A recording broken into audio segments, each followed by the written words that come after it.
But I wanted to just say a quick hello and welcome. My name's Lori Pastriak. I know I think I've met most of you before virtually through our previous Lives Well Lived programs.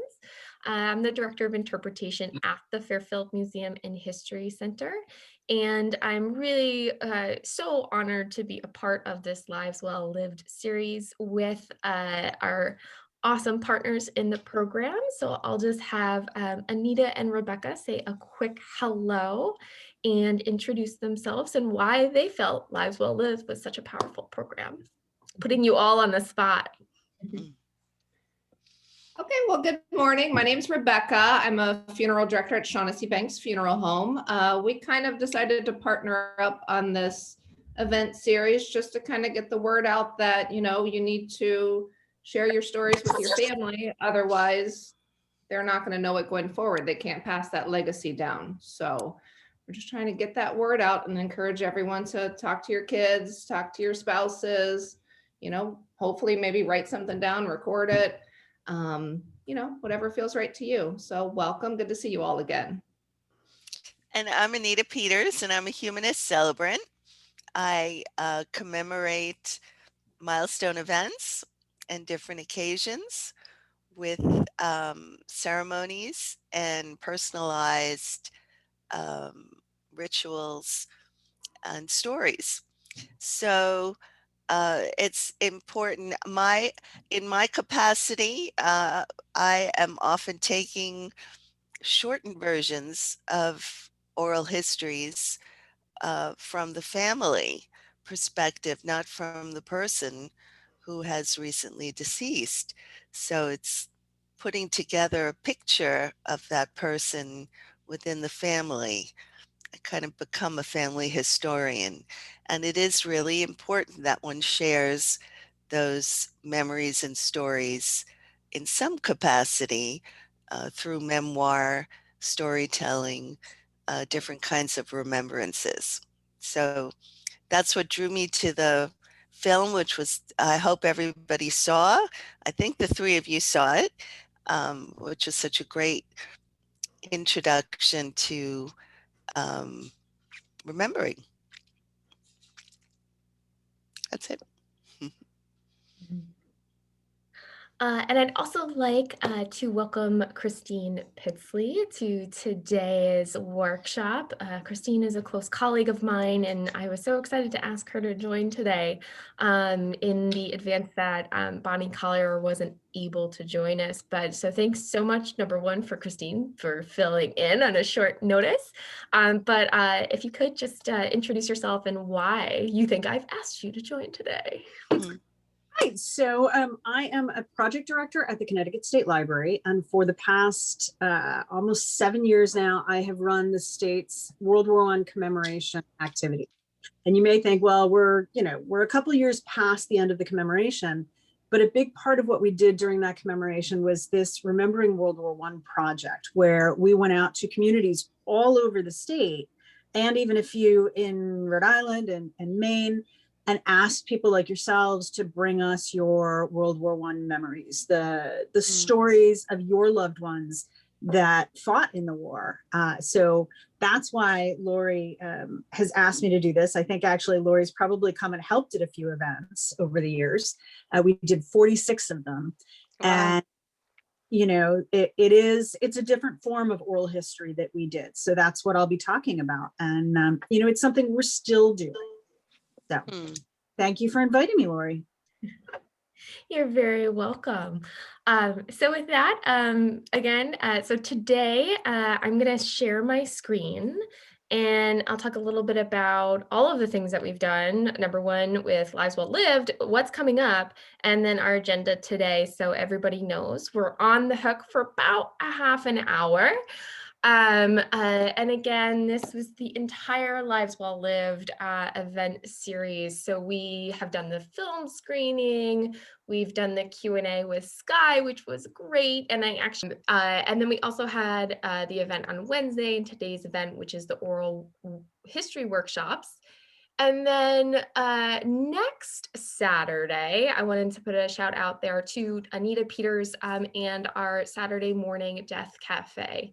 Anita, could you just give a quick 30-second description of what that Death Cafe is? So a death cafe is an informal conversation as if you're sitting around your dining room table talking about your thoughts, ideas, really about death. It's one of those taboo subjects that we don't talk about, but we think about, and it's a no holds barred conversation with others, usually who are strangers. Um, and they're always very interesting. So I hope you'll join us. Yes, I think it's going to be really, really great, and I'm so glad that Anita is has offered to offer this. I mean, I think it's a great program, and Lives Well Lived is such a great introduction to that. So today we are. This is the quick agenda, just so you know what's on tap. Kidding. I do have a video we were able to record with Bonnie the other day. So we'll watch that because she gives a great kind of quick how-to to oral history. And then I'll hand it over to Christine, who's going to tell you a little bit more about her experience with the World War I project. And we're going to share a video that some students made to really kind of understand what types of questions and what types of things, does your oral history that you are interested in doing is it kind of a larger project? Is it about a theme like the World War project is? And then we'll open it up for some Q&A, so you're not consistently listening to us. And then we're going to go into a bit more of the interactive opportunity for today, where we'll do a little bit of kind of how-to, some polling of what you're interested in for oral history. And then I actually have a wonderful set of questions that Sky Bergman gave to us to be able to go through today's oral history, so you can learn and listen what types of questions to ask to have that conversation. And as well as kind of a how-to start document that I'll share with you. There are tons of online resources out there to do oral history, to begin an oral history, to do a family project around oral history. But I thought this actually document was probably one of the best ones out there. So I'm looking forward to sharing that with you.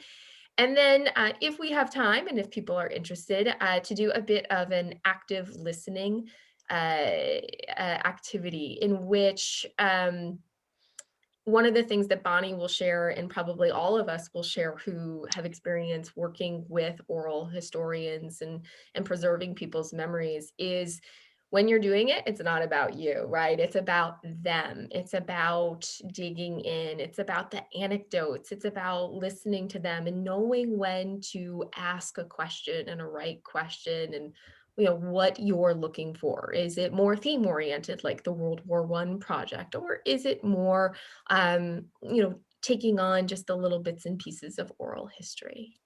And so with that, I'll introduce who, bear with me for one moment as I shift over to her introduction for oral history. So Bonnie joined us on Wednesday. She was previously a librarian at the Sterling Memorial Library in Yale, and she has extensive experience recording and working with oral histories. So one of my favorite things about histories of figure skaters in the past, women, and then is now working with Yale Law and recording histories of professors, emeritus, attorneys, and some of the first women who served as attorneys and were trained under the Yale University. And so she's worked with us at the museum on several projects. One of most favorite, I think, that I know of is she actually interviewed and did completed oral histories with Hungarian funeral directors. And so, it's such a wonderful profession in that there is an academic style to oral history, but there's also that more comfortable family history, oral history, which is what we're probably going to focus more on today.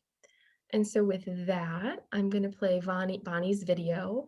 So here we are, and Last time, I think I gave you a kind of overview, the landscape basically of what oral history is and who does it and why, as well as some of the pitfalls. And now I'm going to give you some suggestions for you doing it.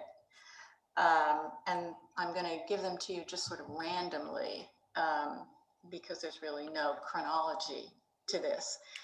The one thing I need to tell you is just do it. You've heard that before, I'm sure. I have had so many opportunities to interview people, important people that I really wanted to talk to, and then they died or they were unavailable for one reason or another. So the message is just do it and do it now. I have to tell you one anecdote about this. The U.S. Figure Skating Association, I was doing a consulting job for them, and they asked me to interview a woman who was out on Long Island. They called me all in a flutter. It's a woman out on Long Island who is a champion from the late 1920s. She's very old, obviously, very accomplished, and we'd love to get an interview with her. Would you call her? So I did. I called her and I made a date with her. She was lucid. She was wonderful for the following Wednesday. And she died Tuesday night. So it's a warning that I give myself, and I'll suggest to you that you need to do it right away. Even if it's yourself. I'm not suggesting that something awful is going to happen, but best to get it done. So the next piece of advice would be to make it, if you can, conversational. Oral history, good oral history, is not a question of short answer, yes or no, question, answer, question, answer. That may be, you might do a little of that just to get some facts straight, but basically what you want to do is a conversation, because what you're doing is looking for the essence of the person you're talking to. And that doesn't come through so well when you're doing short answers. So conversation is the way to go. And I have to say that my primary project right now, which is interviewing emeritus faculty and former deans at the Yale Law School, is we publish them and they're all called A Conversation With. Now that may make you nervous because a conversation can meander. And that's fine. Meander as much as you want. That's really the way you're going to find out where this person wants to go, which is not to say you can't gently bring the conversation back to where you want to go in a general direction, but don't be afraid of little sideway conversations. I usually try to keep my interviews to an hour. Most people begin to get tired after an hour. And you'll sense that when you're interviewing someone else, and you'll sense it when you're interviewing yourself. After thinking about yourself for an hour and telling your story, you'll want to stop and maybe do a second one, which I often do. So now the nitty gritty, how do you do this? I use a Marantz, M-O-R-A-N-T-Z, digital recorder, which is very good. It has a little microphone, which makes it easy to hear. And you can use that. iPhones, I understand, work. I've never used an iPhone to do an interview, but I think they have enough memory so that you can do an interview with an iPhone, but I'm not going to presume to tell you how to do that. I meant to bring today my little backup recorder. It's a little Sony. It's just that big. And that brings up the idea that you really need a backup. I have also had the bad experience, and this is why I always use a backup recorder, of doing a wonderful interview with someone and then discovering that it didn't go, it didn't record. So I always, raised eyebrows. I always have a backup little recorder, and I use this little Sony $90 thing, and I have had to use it twice. So I do recommend that. Then what do you do with this? You've interviewed your grandmother or yourself. What do you do with this recorded interview? Many people are happy with just the recording, and they put it up on the web, or they put it on a website, or they just keep it. But most people, and this would be me too, want a written transcript, which is nice because they're easy to read. You can pass them around, and people can have both. They can hear the interview if you keep it as a recorded interview, but they can also read it. And sometimes in reading, you can go over things, and well, you can tell I'm a devotee of written things on paper, which is becoming more unusual. But in any case, there are several companies that will do transcripts. And what you do is you send the digital copy of the interview to these various companies. One of them is called 3Play Media. I happen to use a woman who lives in Milford, who does this on the side as a little job. And what she has, and we got this for her from the law school, she has headphones, and she has a pedal on the floor. So she plays the interview, listens to it, and slows it down as she's typing the transcript. She does a beautiful job, but she hears things that either aren't there, or doesn't hear some of the things that are there, or mishears them. And that can be a problem.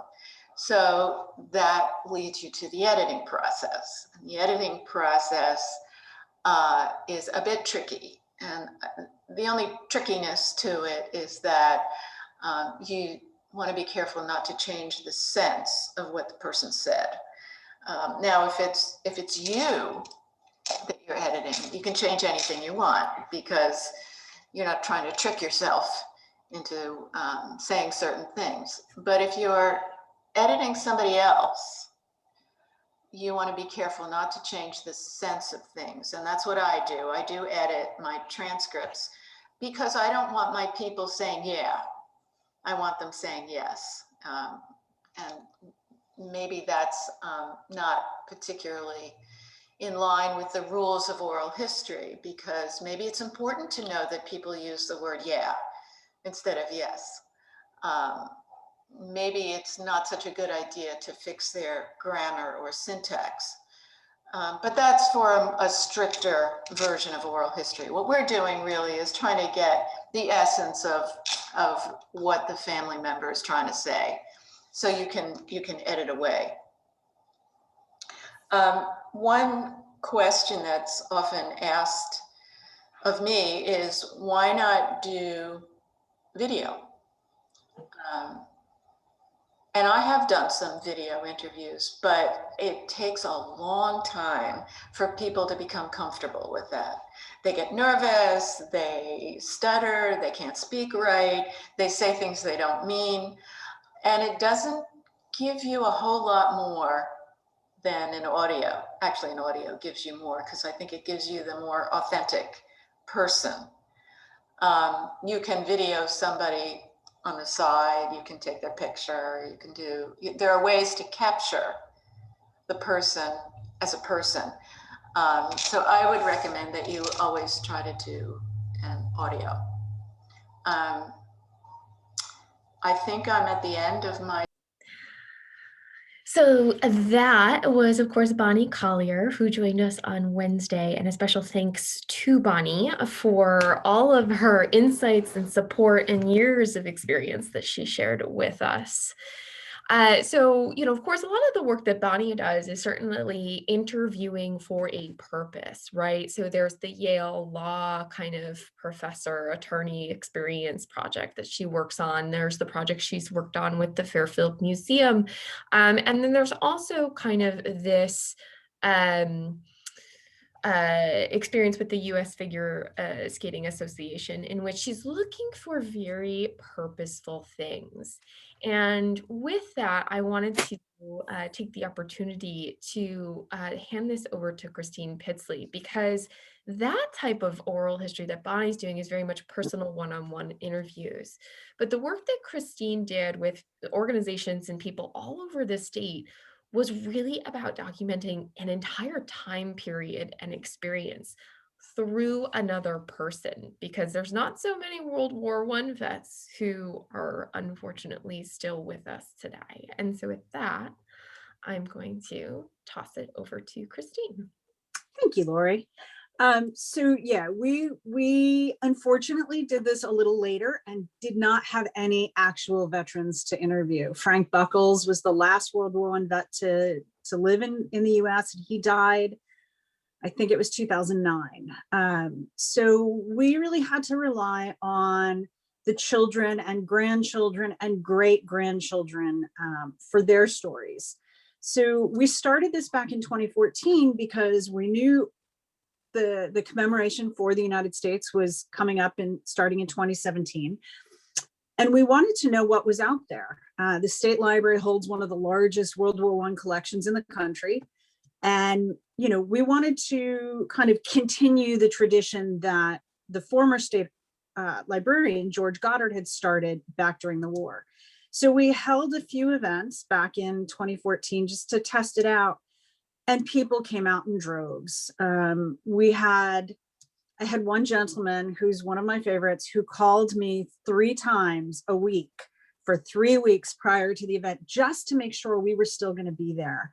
And he came from Plainville down to Middletown on a rainy, cold Wednesday night in October, just to tell us the story of his uncle, Jacob Bernasconi. And Howard, the nephew, really wanted Jacob's story to be remembered because Jacob had no children. He died in 1959, and Howard was about one of the only people that still remembered his uncle and what his uncle had been through. And his uncle had a really great story because 17 years, he was wounded by shrapnel. They thought he was going to die. So they packed up all of his belongings in what looked like a shoebox. It was a personal effects box, and shipped it back to the United States. He managed to survive, brought this personal effects box back full of all of the things he had with him in the trench. And so Howard's telling us this, and then tells us that 17 years after he was wounded in France, he fell down the stairs. And the doctors did some exploratory surgery and pulled out a piece of shrapnel about this big from his pelvis. And he still had this piece of shrapnel wrapped in the gauze that the doctors had put it in back in the 1930s. So, you know, for Howard, this was so important to him. He wanted this story. He wanted the sacrifice that his uncle had made for our country, for our state, to be remembered. And that Howard's coming out that October night convinced me that we needed to pursue this project. So we did not do audio interviews. Just like Bonnie had mentioned, if you're going to do an audio interview, you really want to do a transcript.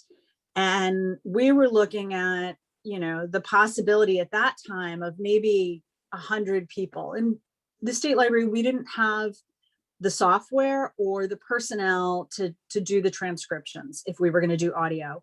And we would need to do them because we have to make our content accessible to people who are hearing impaired, who might not be able to hear that oral history.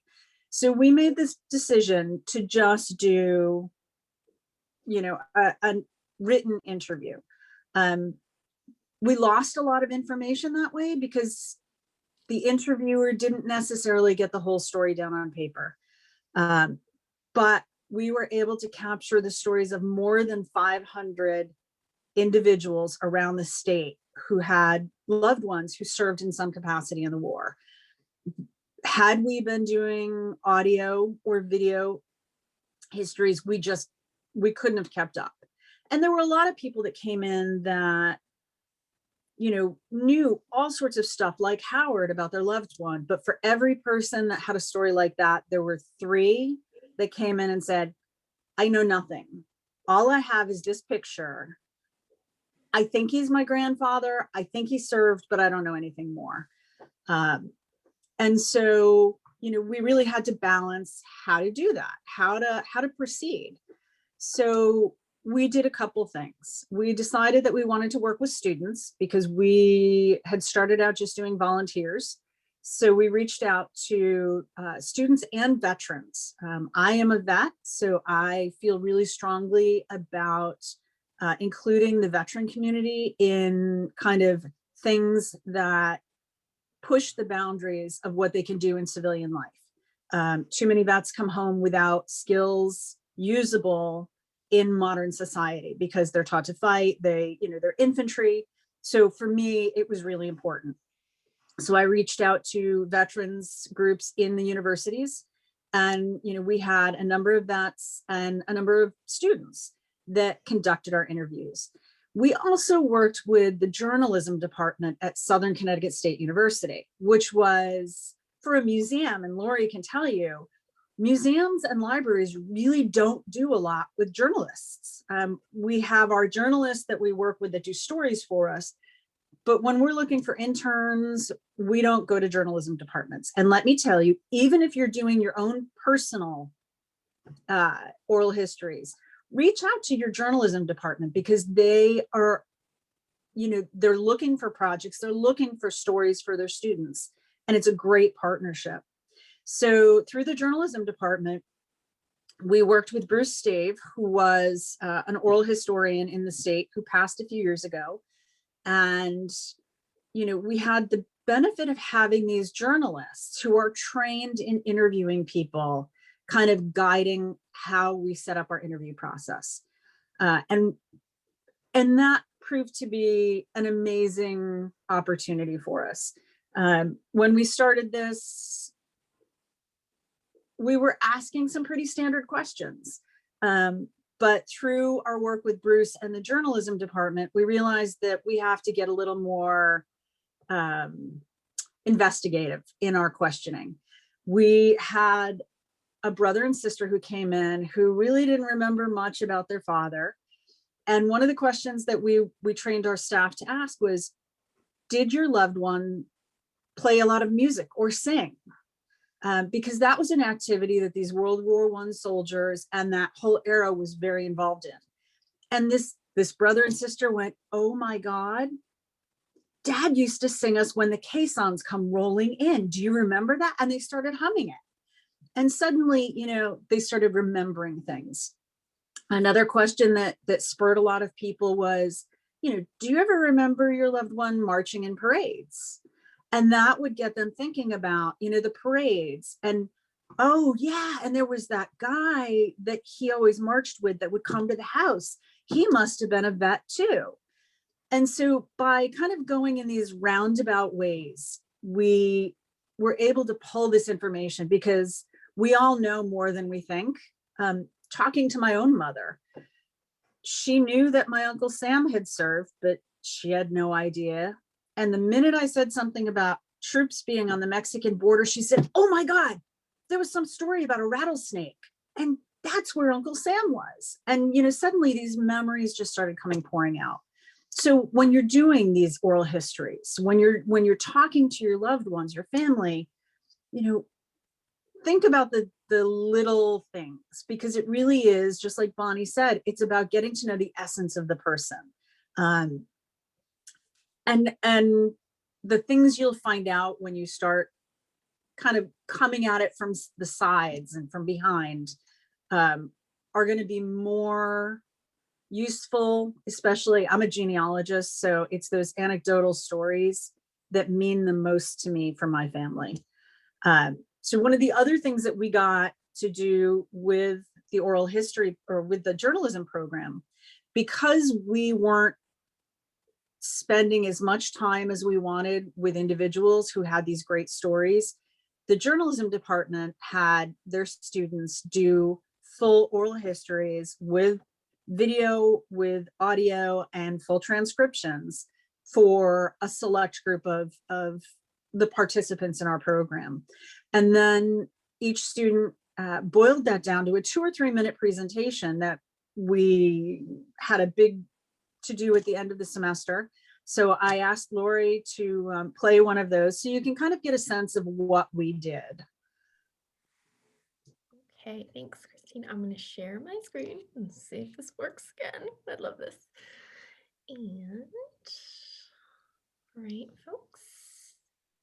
So, Christine, I love that you chose this video. A little anecdote of myself. My great-grandfather was actually a captain in the Austro-Hungarian army. So this is very special to me right now. All right, enjoy, folks. He was born in 1896. The war, World War I, was 1914 to 1917. So he started in the war at 18 years old. So his wonderful, wonderful drawings really started when he was the age of a college student with no training, all self-trained. Emil was in the 4th Army and soon became a famous personality for his work in the Army newspaper. All of Austria knew his drawings, posters, and cards, and we were all very proud of him. One thing that my father has written is that my grandfather never thought of his work as being art. It was really a matter of reportage. You know, he was recording stuff. That's what he was doing. He didn't think he was good enough to make art, which is very funny. All right. Now compare the styles. This one was done in 1917, and this is 1914. So what was he trying to achieve with this one? And it is signed with his name and in German or Czech, in the field, 1917. IF means in the field. So this one is this is for this personal consumption. This is him using himself because he likes to draw. And this is trying to achieve a particular thing for a greater purpose. But if you look at the caricatures of what he's drawing there and the life that he's bringing to them, it's not just a record. You know, this piece here is a record of what a gun looks like, and this is an interpretation of life and a representation of life as he sees it. This is almost like a camera. It's so accurately done. You can almost rebuild that thing, that structure, from looking at the rendering. Whereas this is an expression of life. And then we have this piece, which is another interpretation of or impression of what was going on then. Look at how dark that is. How not fun it would have been to have been a soldier in World War I. He just couldn't help himself drawing. So I would say there were certainly thousands. How many were kept? How many survived World War I and then World War II and emigrating from Prague to London and London to New York? It's a miracle that we have any of them. So who knows what got lost? You know, things were not protected by photography. So we don't have a record of it. We only have what we have.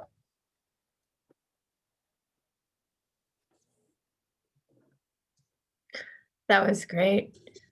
At the moment, I know Christine is probably going to stay on a little longer. And now that you've seen kind of these two different unique approaches to oral history, is there anything kind of forming in your mind that you really want to ask a professional about? Feel free to unmute yourself. I won't moderate this. There's such a small group of people. So I just wanted to add something. First, I do have a question for Christine. How did you find the people? Did you put like an ad in the paper? Where did you go to get, find the families? So we worked with different journalists depending on where we were. We worked with museums and libraries to host these events. And it was really a lot of outreach on their part. So Mr. White came to an event we did at the Bruce Museum in Greenwich, and they did a great job of publicizing. The Greenwich Times did a piece, and that was basically how people learned. And I will say most of the people that came in came from newspapers. We got very little traction from social media because it really was children and grandchildren primarily that were interested in this.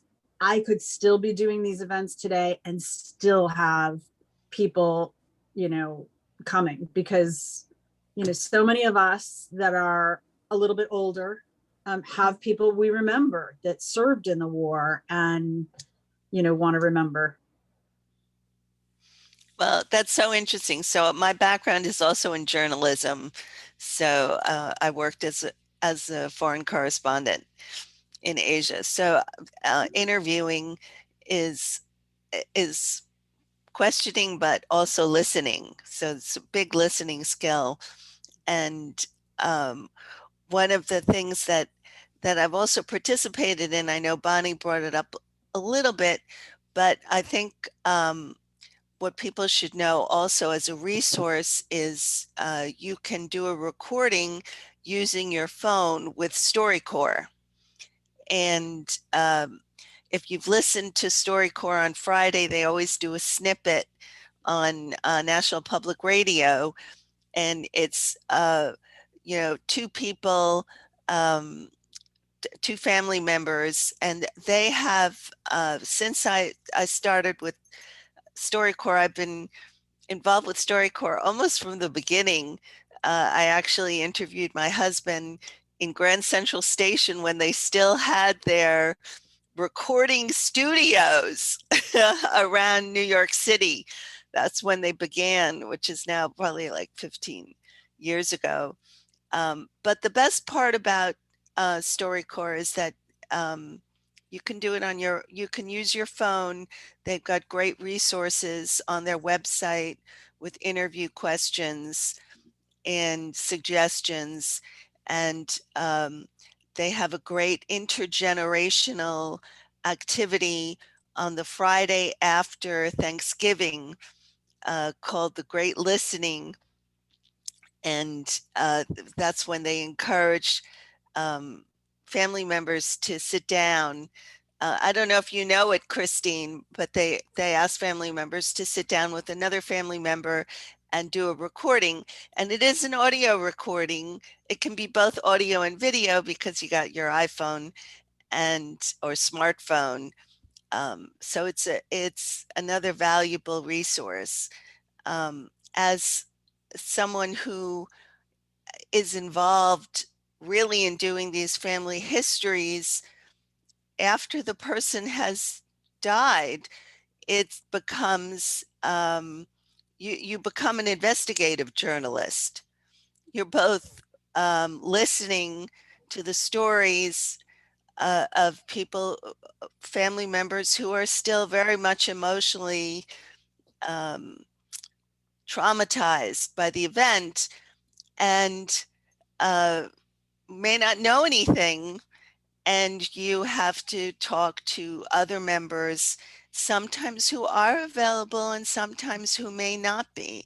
So the idea of getting together with someone like myself or a historian or even asking your librarian or using those resources now or putting something together that your family can look back at and use is a gift that you give to your family. It is part of that legacy. We're so involved in ancestry.com and looking at family trees, but what we kind of forget in that is the importance of sharing those stories. And so I just wanted to give that resource of Storycorps. Yeah, I mean, in the advent of the internet and smartphones and all of these things, there's so many different ways to document these types of interviews or questions or memories to be able to preserve. One of the things that I did want to know with the difference between kind of Bonnie's perspective of oral history and the work of the Connecticut in World War I project with Christine is that a lot of Christine's work in the World War Project was grounded in objects, photographs, things like that hold memories, that preserve the memories. And at the museum, of course, we are certainly involved in the collecting of objects. And one of the most important things that the museum notes is when someone wants to give something to us, we're like, where is it from? Who was it associated with it? What was it used at? How was it used? Because without those attachments of memories and experiences, where was it from for us or the Fairfield Museum? We want to make sure it has Fairfield provenance. That's the most important part of the object. It's not the thing itself. It's the human anthropological like memory of the thing. And once someone goes away and they drop this object off, if we don't have that written down, museum, we are transitory people. Our lives will end. The memories, whatever was told in our head, if it's not associated with that object, it's gone. And so one of the most important things that if you do want to donate anything to a museum, whether it's an oral history or an object, it can't be one without the other. It's all together. Are there any questions? Yeah, I have a question for Christine. I'm curious because there are many different ways to gather information. We're talking about oral history. We might have letters, we might have stories that family members have written down. How do you go about pulling all of that together and having sort of the story of that person from all these different places? And what are different ways that we might approach that? That's kind of the key of genealogy and family history. So for what we've done for the State Library, we are creating an archive, and it's taken years because, like I said, we had over 500 people come in and we collected digital images of more than 2,000 objects at this point, I think. So that's like 10,000 images that we have to deal with. But each of those will become part of an individual's archive. So each person kind of has their own sort of webpage that tells their story and then tells, yeah, and this is our website. Currently, our archive is in Connecticut Digital Archive. So you'll see each person has a story, their biography, you know, what we were able to tell from the family member and kind of the pieces that we filled in.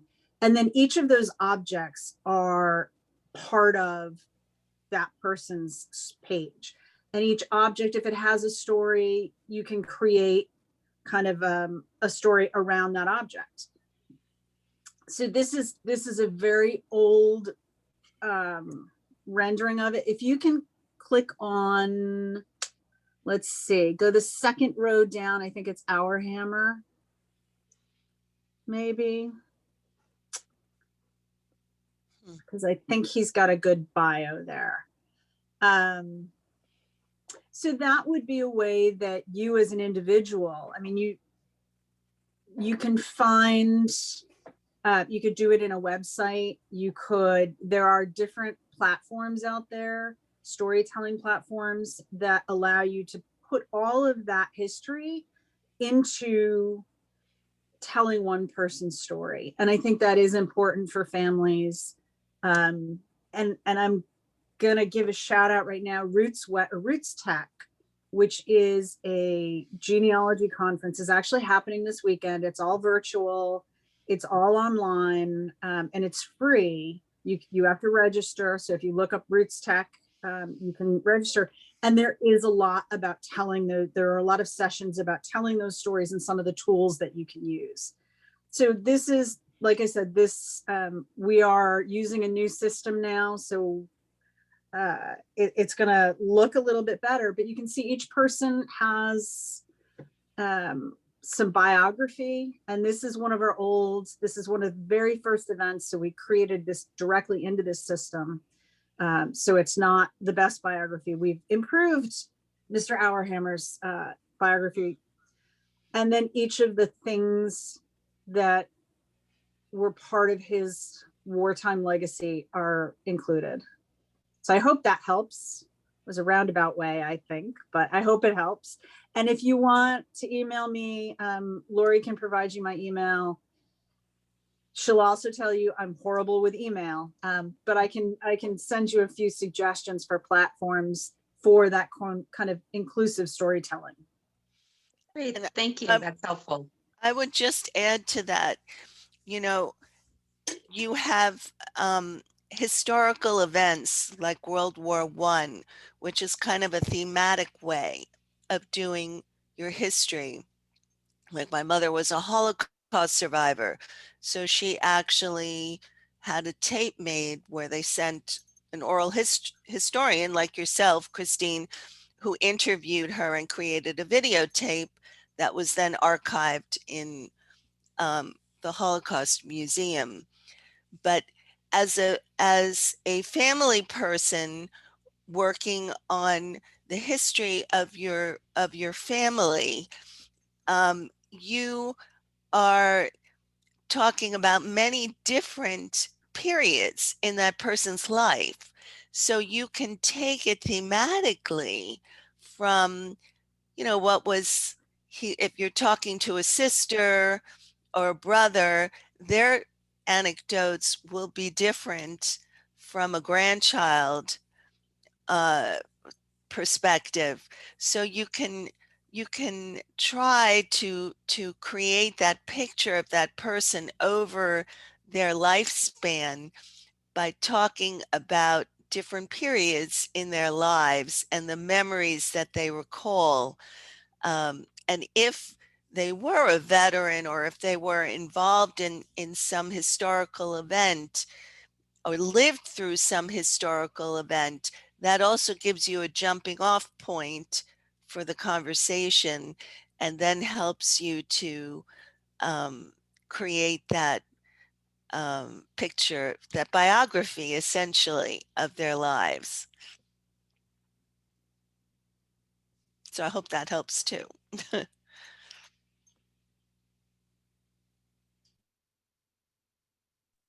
Absolutely, right, and that's kind of that does lead into the few next activities that we have, but I still wanted to I know there are a few people unmuted, so if you have any questions. Now's a fun time because it's like, "Oh, we just saw these really cool things," like, what did that start me thinking about? I guess maybe I was gonna use a poll everywhere, but there's so few of us, I feel as if we could kind of have a conversation about this rather than stare at us. Do you all wanna see Sky's questions? Is that like a, "Oh, yeah, I wanna see that." Because sometimes it helps to see somebody else's questions, and so I'll share my screen. I'll also send this file out, to the list of registrations.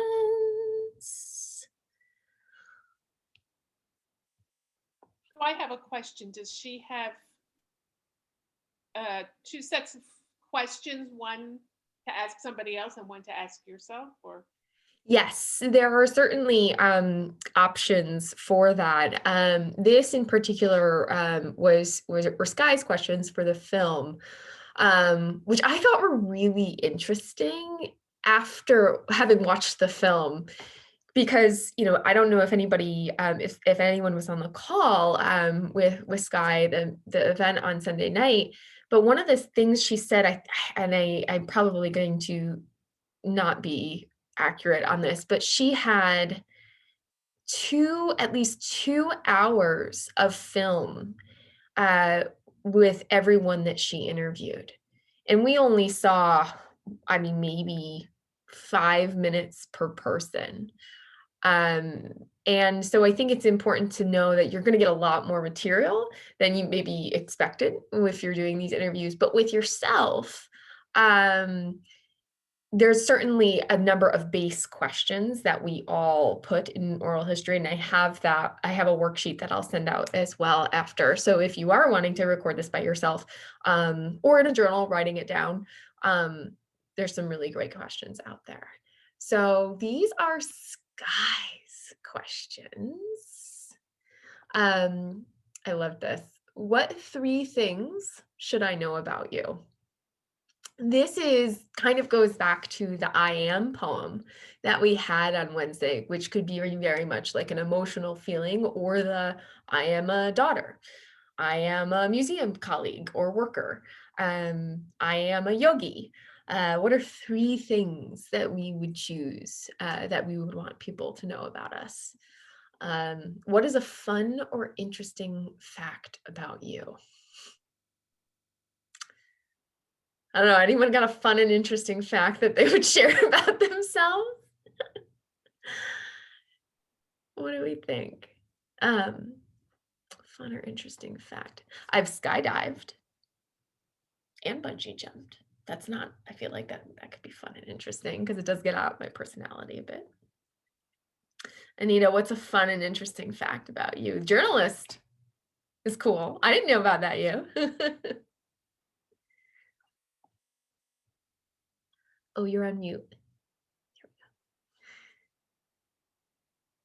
I was a foreign correspondent.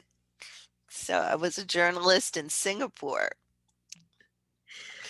and interviewed Singapore. The year I was there was like known for sex change operations. And so it was a center for all the transvestites, which is probably an old word. You don't use that anymore in the world. And my whole office decided to take me to a bar where I would meet all these different transsexuals, transvestites to shock me because I was in my 20s. Very different experience there. That's Yes, clear, yes, it certainly. was. Yeah. Well, that's certainly a fun and interesting fact of someone's lived experience. But also, like, there's a whole lot of world history that's encompassed in that. So if I were to Yes. ask you a question to follow up with that, because this is the conversational part that both Christine and Bonnie talked about. It's like, okay, well, when was that, Anita? Like, how long did you spend there? What was your favorite person that you met and you talked about, right? These are the how to dig a little bit deeper, and that's conversational.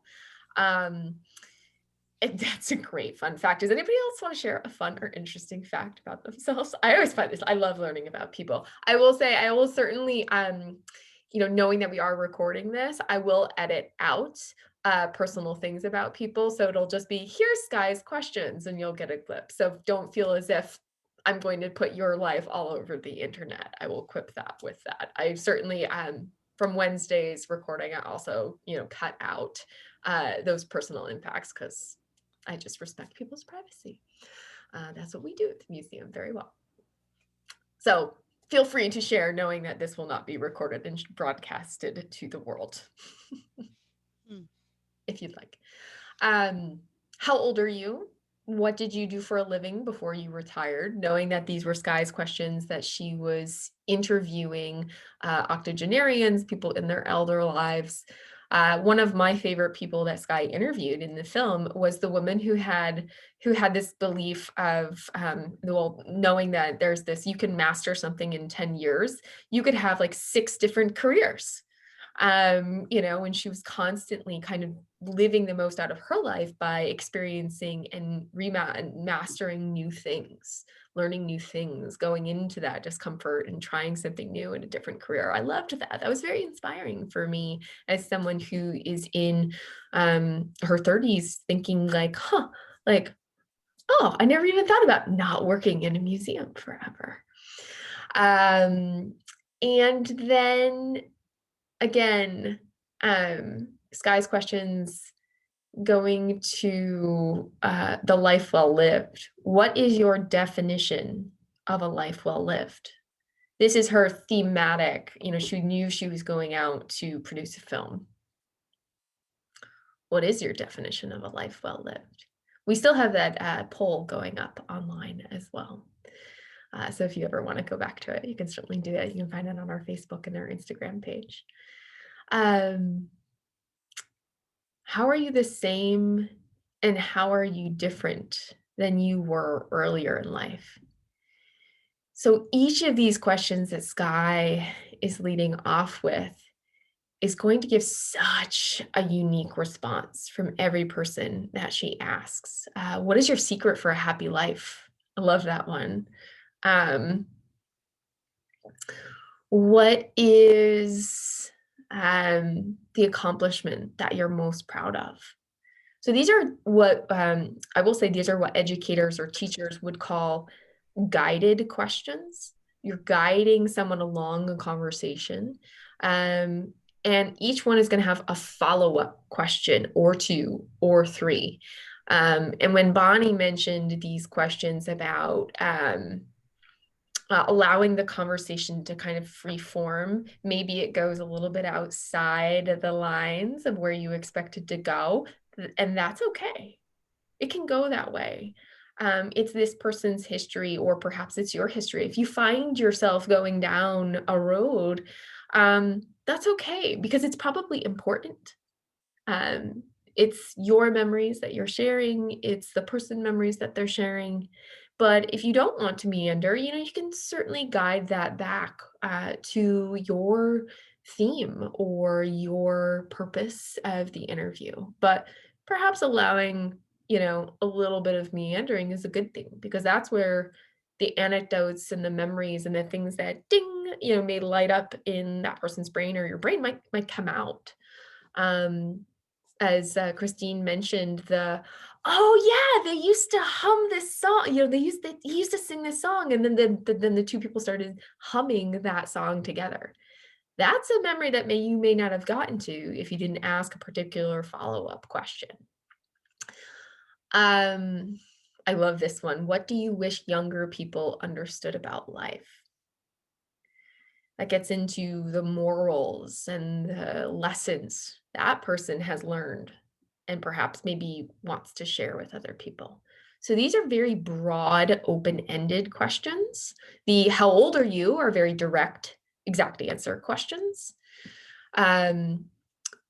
The differences in oral history versus conversational history versus what we call in museums almost like a gravestone history. The person's birthday, death date, family members are very direct questions with very absolute answers. Open-ended questions are going to get you down different paths of anecdotes and really pull out the quote unquote essence of the person. Is there any question on here that you would be afraid to ask? For me, I would be uncomfortable asking someone, what do you think about your own mortality? And the reason why is, especially if I didn't know them well, I think that would probably strike fear in a person.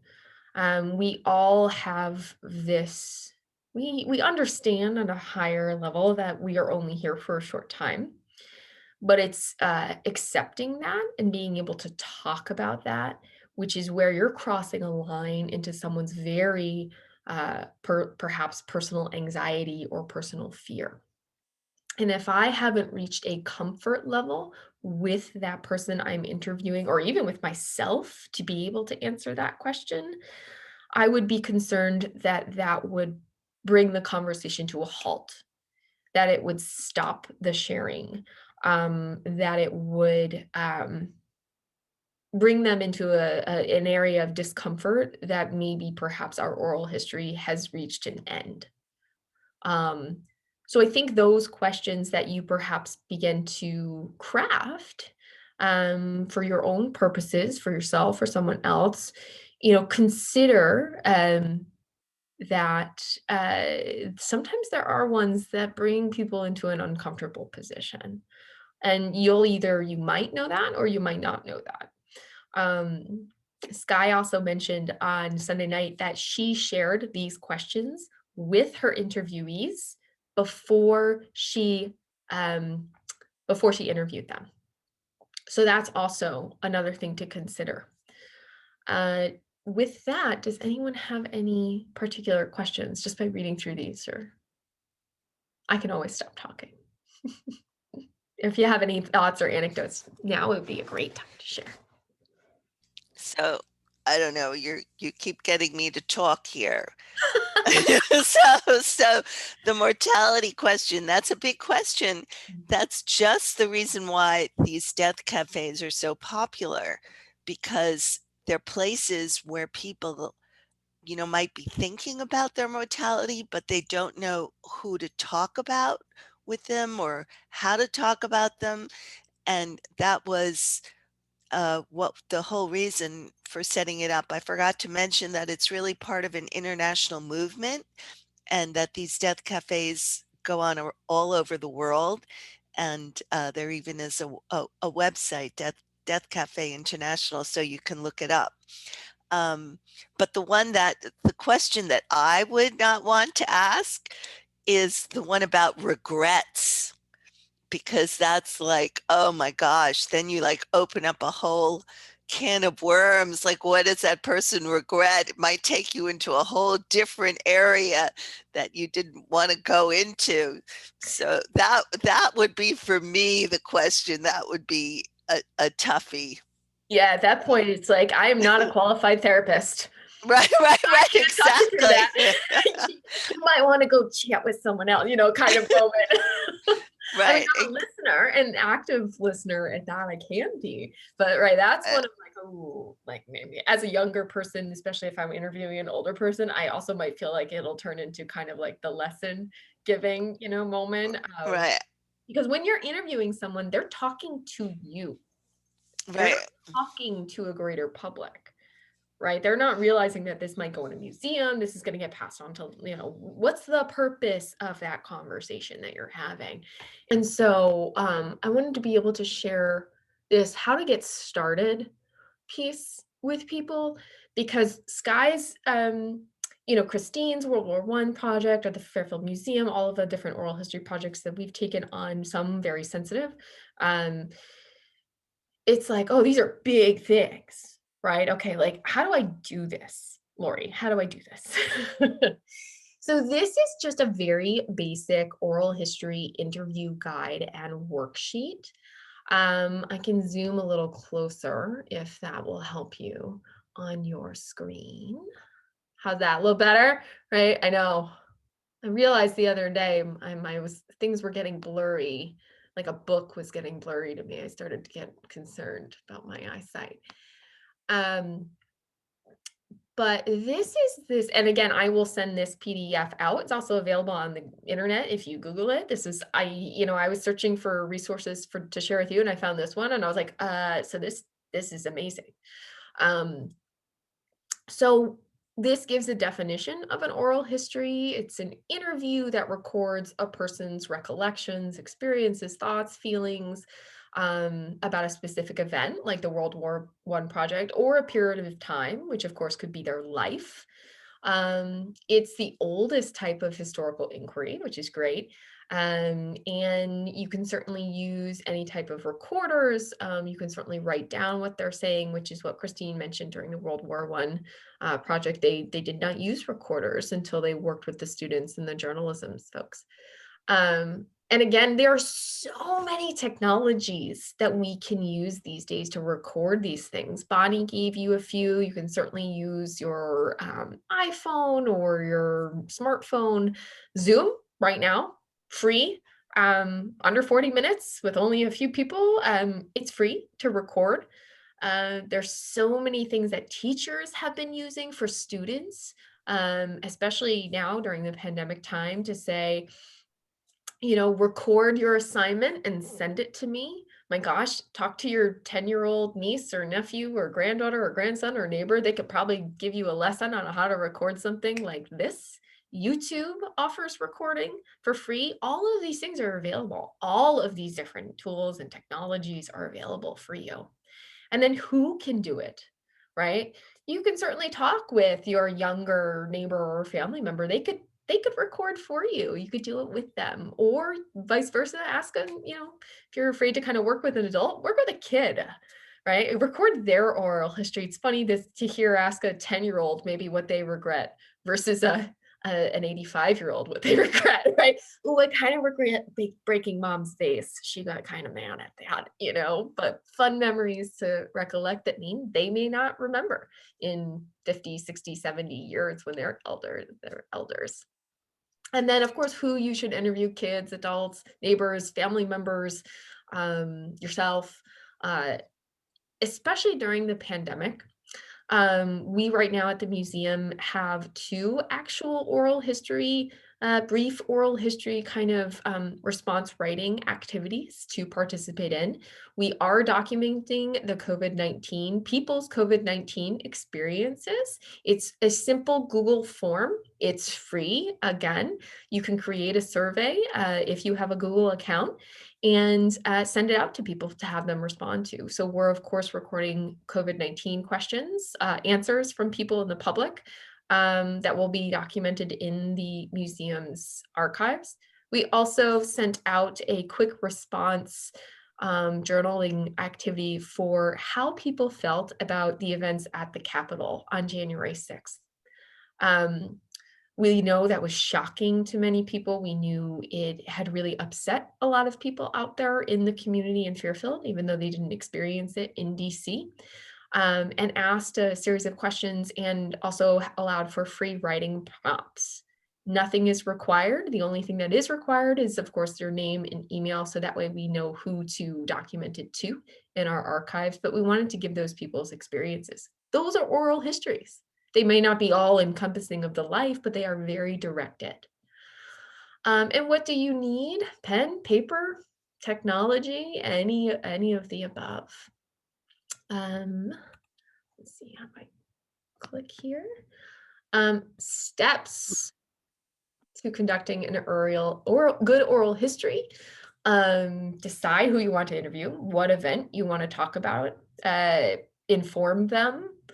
You can certainly perform background research. Christine and the World War I project, I imagine you knew kind of what you were going to be asking about. They had barriers to keep them within the bumpers of the bowling lane, per se, the gutters, to say, ooh, like, we don't really want to collect oral histories from Maine. That's not what the Connecticut State Library should be doing. Who should we work with? Museums, historical societies, locals, taking good notes, being an active listener, set a time and place, thank them, have fun. These are all kind of very basic things, but they're good to have as a checklist to be able to go down. And what really makes it hard, and we all kind of talked a little bit of this, like, what questions am I supposed to ask? And how should I ask them?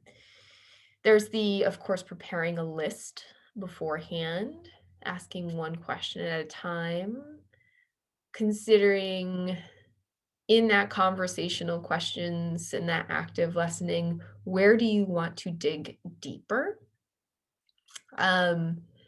Open questions, guided questions are best. Yes, no, yeah, nah, isn't perhaps giving you a whole lot. Ask yourself the questions first if you want to work with someone. Consider, like, is that a yes? Is that a no? How can I rephrase that if needed? Knowing when to ask for definitions and explanations of words. Christine and I work in a colleague network in which there are like 4 different abbreviations for Connecticut related associations of historical things. We have CCH, we have CLHO, we have CTDA, we have all of these things that are like, just initials. And for anyone entering this network, they're like, whoa, like, what are all these C things? Like, what is that? So knowing when to ask that, this may not, as you're recording it, it may not be helpful. If you don't define it for other people, you may recognize it. One of the things that we've found in the museum, oh, Christine, go ahead. I was going to add to that. One of the biggest challenges I have in going through all of the stories that my staff collected over the years is translating what they wrote down and translating what they thought, because somebody didn't stop to ask what an abbreviation was or didn't ask for the spelling. I have to try and puzzle it out on the back end.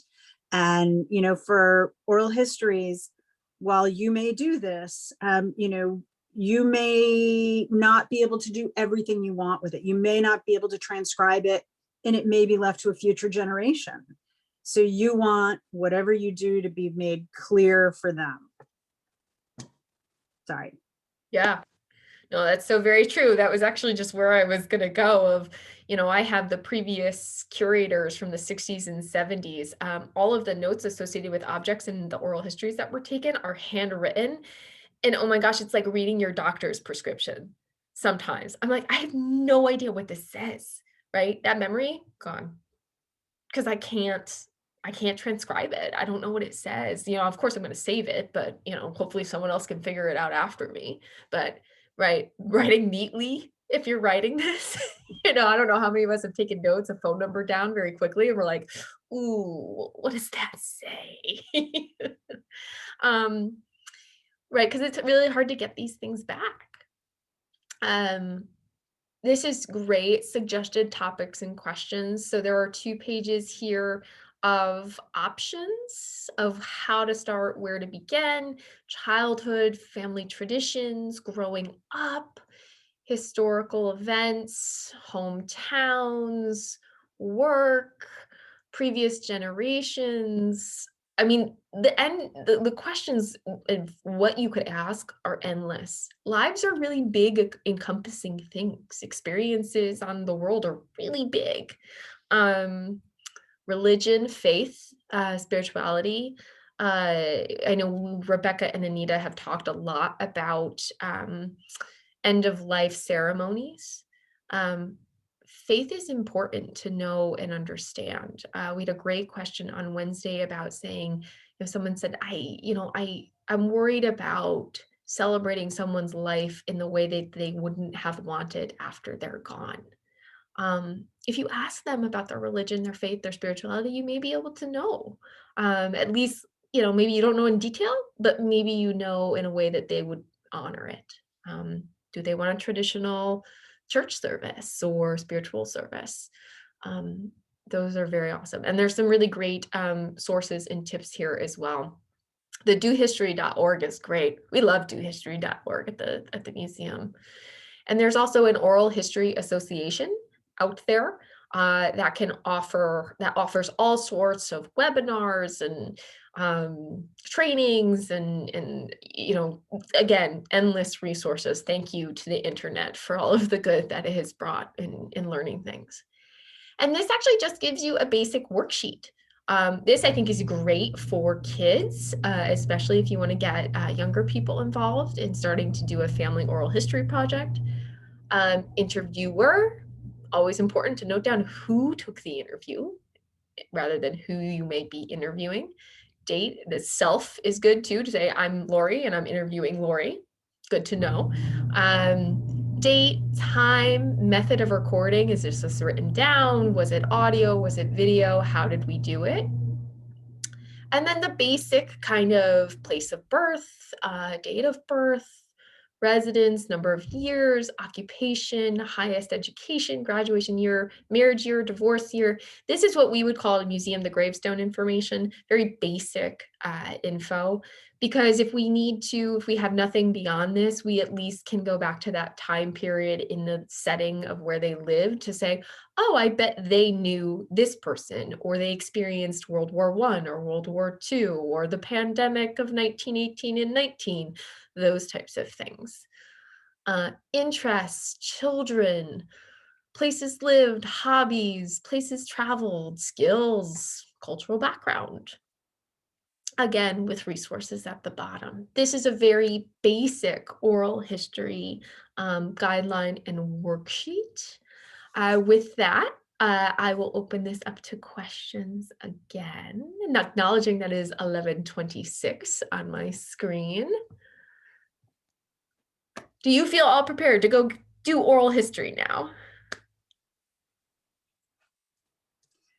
So I want to add one thing in that I forgot about earlier. One of the reasons we also used veterans in our project is because veterans will tend to talk to veterans in a way that they're not going to talk to civilians. So if you have someone in your family that is a veteran, we would love to do something with World War II vets because we're losing World War II vets rapidly. Same with Korean and Vietnam veterans. Reach out and try and find a younger veteran in your family. It puts them at a certain level of comfort, and you may find things, they may talk about things that they're not going to talk to about with you. And I can say that from my own experience. My uncle never told me anything about his experience in the Navy in World War II in Korea until I joined the Navy. And he still didn't tell me a lot because I was a girl, but he shared more with me than with his own children because I understood what it was like to be in the military. So that's just another one of those things that is a really useful thing if you're doing veteran interviews.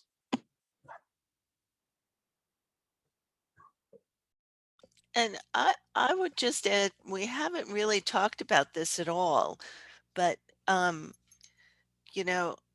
family histories can be difficult because not all families function well together.